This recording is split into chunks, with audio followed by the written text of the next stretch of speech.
17 жаштагы Айсулууну зордуктап, мыкаачылык менен өлтүрүп, кыргызстандыктарды дүрбөлөңгө салган зөөкөр Кумарбек Абдыровдун үстүнөн тергөө жүргүзүү учурунда ал ушул сыяктуу көптөгөн кылмыштарды кылгандыгы, башкача айтканда 6 жабырлануучу жаш кыздардын курмандыгы бар экендигин көрсөтүп берген. Маркумдардын жансыз денелерин Бишкек шаарынын жана Чүй облусунун аймактарындагы ээн жерлерге таштап кеткендигин тастыктаган. Бирок Кумарбек Абдыров тарабынан жасалган кандуу киши өлтүрүүлөр 2015-жылы эле токтошу мүмкүн эле. Ал кылмыш учурунда 21 жаштагы А аттуу жаш кызды өлтүрүүгө аракет кылган деп милиция кызматкерлери тарабынан кармалган. Бул учурда Кумарбек кызды таш менен уруп өлтүргөнүнө көзү жетип, сөөгүн каналга ыргытып жиберген. Бирок А аттуу жаш кыз кереметтүү жол менен аман калып, ички иштер органдарына кайрылып, кылмышкерди таанып, тастыктаган. Ал ошол коркунучтуу кылмыштын бардык чоо жайын айтып бере алган. Кумарбек Абдыровдун күнөөсү тергөөдө толук далилденип, анын кылмыш иши Октябрь райондук сотуна өткөрүлүп, киши өлтүрүүгө аракет кылгандыгы үчүн 12 жылга эркинен ажыратылган.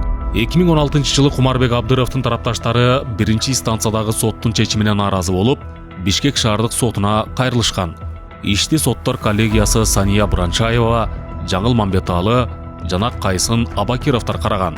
Бул иш боюнча прокуратура тарабынан мамлекеттик айыптоочу катары Диляра Мамбетова катышкан.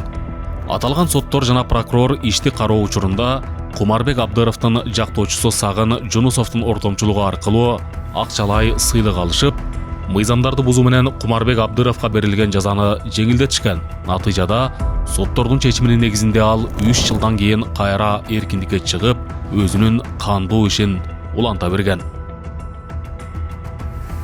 Мына эми 2025-жылдын күз айларында дагы бир өтө оор кылмышы үчүн кармалган жана кылмыш жазасынан качып кутула албастыгын билгенден кийин Кумарбек Абдыров жана анын жакын туугандары коррупциялык схеманын бардык жагдайларын толук ачып, кеңири маалымат беришкен.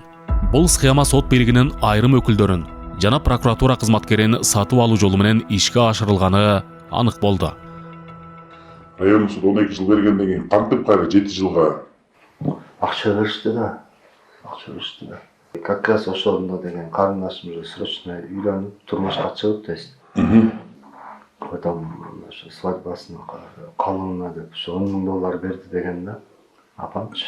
Свадьбанын калыбына $10,000 берди. Ооба, потом ошол акчаны эле полный эле тигиге бериптир да, короче. Адвокатка, адвокатка эмне үчүн берди? Услугасынабы же? Ошо адвокат ошо айтыптыр, ошо сот менен силерге берем деп айтыптыр. Сиздин көрсөтмөңүз боюнча Сагын аттуу адвокатка гонорар катары башында $1,000 берипсиз. Экспертизага деп $400,000.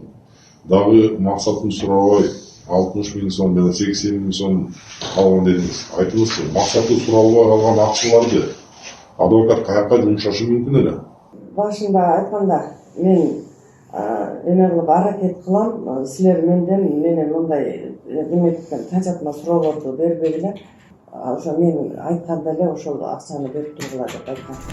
Ошентип, адвокат Сагын Жунусов аркылуу мамлекеттик айыптоочу прокурор Диляра Мамбетова жана Бишкек шаардык соттору Сания Бранчаева, Жаңыл Мамбеталы, Кайсын Абакировдордон турган коллегиясы коррупциялык кадамдарга барып, кылмышкердин жазасын жеңилдетишкендигинин натыйжасында коркунучтуу трагедия болуп, жаш өспүрүм Айсулуунун өлүмүнө алып келген. Белгилеп кетсек, аталган судьялар жана мамлекеттик айыптоочулар тарабынан жүргүзүлгөн кыймыл-аракеттеринде Кумарбек Абдыровдун ишине окшогон бир нече коррупциялык схемалардын ачылышы күтүлүүдө. Азыркы учурда тергөө иштери уланууда. Тергөө амалдарынын жыйынтыктары белгилүү болгон соң, коомчулукка кеңири маалымат берилет.